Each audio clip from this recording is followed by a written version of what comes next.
जी नमस्कार, मैं हूं विपुल कुमार और आप देख रहे हैं सूर्य विहार डिजिटल न्यूज।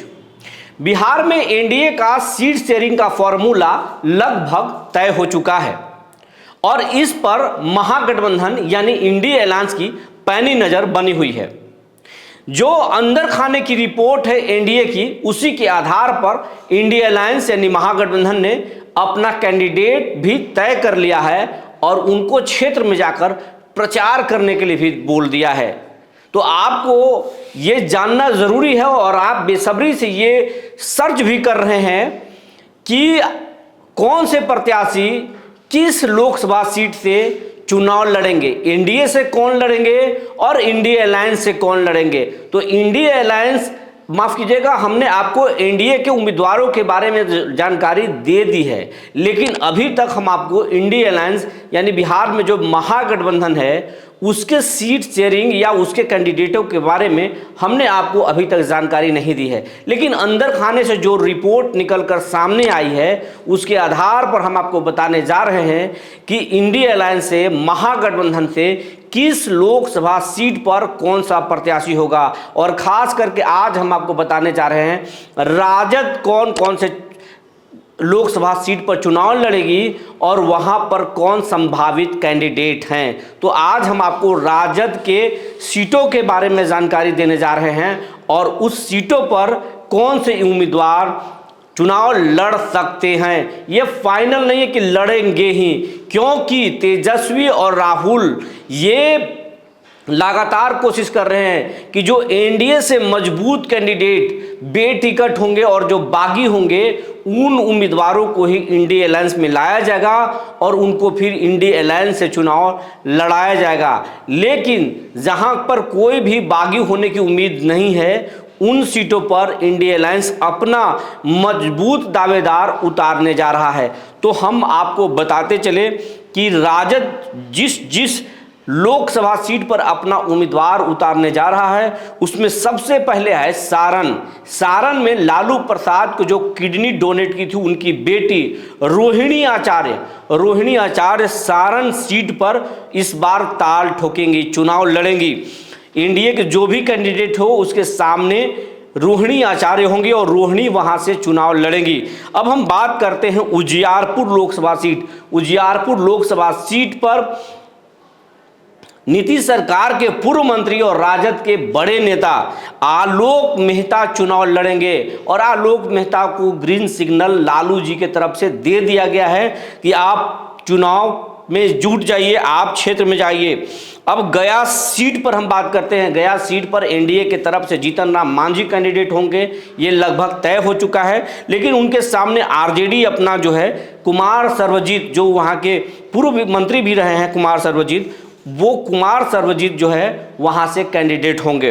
अब बक्सर लोकसभा सीट पर एनडीए की तरफ से बेटिकट हो रहे हैं, लगभग ये तय हो चुका है। अश्विनी कुमार चौबे, वहां से आनंद मिश्रा जो वीआरएस लेकर आए हैं, एक आईपीएस अधिकारी, वो काफ़ी चर्चा में है। उनके सामने सुधाकर सिंह राजद की तरफ से कैंडिडेट होंगे और सुधाकर सिंह उस फील्ड में चुनाव प्रचार में जुट भी गए हैं। और सुधाकर सिंह के बारे में आपको बताते चले, सुधाकर सिंह नीतीश सरकार में काफ़ी चर्चा में आए थे, कृषि मंत्री भी रहे थे और वो जगता बाबू जो हैं राजद के जो प्रदेश अध्यक्ष है और मजबूत नेता हैं, लालू जी के करीबी दोस्त माने जाते हैं, उनके बेटे हैं सुधाकर सिंह। अब जमुई की बात करें तो जमुई सीट पर अर्चना रविदास को चुनाव लड़ाने की तैयारी है। अर्चना रविदास ही वहां से चुनाव लड़ेंगी। उसके बाद है समस्तीपुर सीट। तो समस्तीपुर सीट पर कांग्रेस को राजद ने कहा है कि कांग्रेस वहां से चुनाव लड़ेगी और कांग्रेस में एक वीआरएस लेकर आए हैं डीजी रैंक के जो एक अधिकारी पीके रवि कांग्रेस के वहां से कैंडिडेट होंगे और वो चुनाव लड़ेंगे। अब मुजफ्फरपुर की बात करें तो मुजफ्फरपुर में विजय चौधरी वहां से कैंडिडेट होंगे और एनडीए के उम्मीदवार के साथ सीधा ताल ठोकेंगे वो।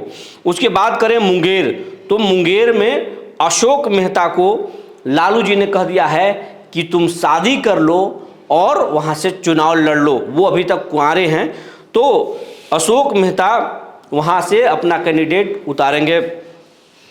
अब बात करें हम बांका की, तो बांका लोकसभा सीट पर जयप्रकाश यादव चुनाव लड़ेंगे और काराकाट सीट पर राजद चुनाव नहीं लड़ेगी। वहां पर फैसला किया है, लालू जी ने फैसला किया है कि उस सीट को माले को दिया जाएगा और माले से जो ओबरा के विधायक रहे थे राजा राम सिंह, उनको चुनाव लड़ाने की तैयारी है। बिल्कुल आप सही सुन रहे हैं, काराकाट सीट पर एनडीए से जो लगभग प्रत्याशी तय हैं, उपेंद्र कुशवाहा, वो कुशवाहा जाति से आते हैं, तो वहां पर कुशवाहा भी महागठबंधन से भी कुशवाहा उम्मीदवार होंगे और वो सीट माले में जाएगा और माले से पूर्व विधायक राजा राम सिंह चुनाव मैदान में ताल ठोकेंगे उपेंद्र कुशवाहा के खिलाफ। अब उसकी हम बात करें शिवहर, तो शिवहर में पहले से रमा देवी थी बीजेपी के, लेकिन अब रमा देवी वहां से बीजेपी से लगभग बेटिकट हो गई हैं और उनके जगह पर अब जेडीयू के लवली आनंद वहां से चुनाव लड़ेंगी। लेकिन लवली आनंद के सामने वहां फारूक शेख जो एमएलसी हैं वो चुनाव लड़ेंगे। और ये एक बात बहुत तेज चर्चा हो उठी है कि औरंगाबाद सीट जो है वो कांग्रेस की परंपरागत सीट रही है। कांग्रेस यहाँ से चुनाव लड़ते रही है और कांग्रेस के निखिल कुमार यहाँ से सांसद रहे हैं। उनके पिताजी कई बार सांसद रहे हैं, 5 बार सांसद रहे हैं और उनकी पत्नी भी वहाँ से सांसद रही हैं। तो ये कांग्रेस का परंपरागत सीट रहा है। लेकिन इस सीट पर निखिल कुमार 2 चुनाव से लगातार चुनाव, पिछली बार तो वो उनको बेटिकट कर दिया गया था और उसके पहले वो चुनाव हार चुके थे। लेकिन अभी मजबूत कांग्रेस में दावेदारी निखिल कुमार सिंह का है। निखिल कुमार का नाम चल रहा है, सबसे आगे हैं, वो प्रबल दावेदार हैं। लेकिन पिछली बार जिस तरीके से उनको साजिश के तहत बेटिकट किया गया था, हो सकता है कि इस बार भी वो उनको टिकट ना मिले तो वो आश्चर्यजनक नहीं होगा। लेकिन फिलहाल अभी तक ऐसा कुछ नहीं है, निखिल कुमार रेस में है। लेकिन इस सीट पर राजद की भी पैनी नजर है। राजद भी चाहती है चुनाव लड़ना कि अगर यहाँ से आपको बताते चले, एनडीए के जो कैंडिडेट हैं सुशील कुमार सिंह, वो 3 टर्म के लगातार 3 टर्म से वो जीत रहे हैं, हैट्रिक लगा चुके हैं जीत का, और एक बार पहले भी सांसद रहे हैं, 4 बार के सांसद हैं, काफ़ी लोकप्रिय हैं, उनकी हर तबका में उनकी पकड़ है। तो इसलिए राजद इस सीट को हर हाल में जीतने के लिए यहाँ पर रणनीति अपना रही है और वो राजद के भी इस सीट पर पैनी नज़र बनी हुई है। तो राजद भी यहाँ चुनाव लड़ सकती है, अपनी दावेदारी ठोक रही है राजद इस सीट पर, औरंगाबाद सीट पर। और राजद में जो संभावित नाम चल रहे हैं, ये आपको उत्सुक हो रहे होंगे जानने के लिए कि राजद से अगर राजद यहाँ औरंगाबाद सीट पर चुनाव लड़ती है तो कौन होगा संभावित उम्मीदवार। तो उसमें जो सबसे प्रबल नाम चल रहा है राजद में, तो राजद यहाँ से चाहती है, अभी असमंजस की स्थिति है, राजद सुशील सिंह को हराने के लिए राजपूत कैंडिडेट उतारना चाहती है। लेकिन कुशवाहा पर भी विचार किया जा रहा है कि कुशवाहा को भी उतारा जाए। लेकिन कुशवाहा को पहले भी कई बार उतार कर प्रयोग करके देखा गया है, लेकिन चुनाव वो हार चुके हैं, वहाँ से सफलता नहीं मिली थी।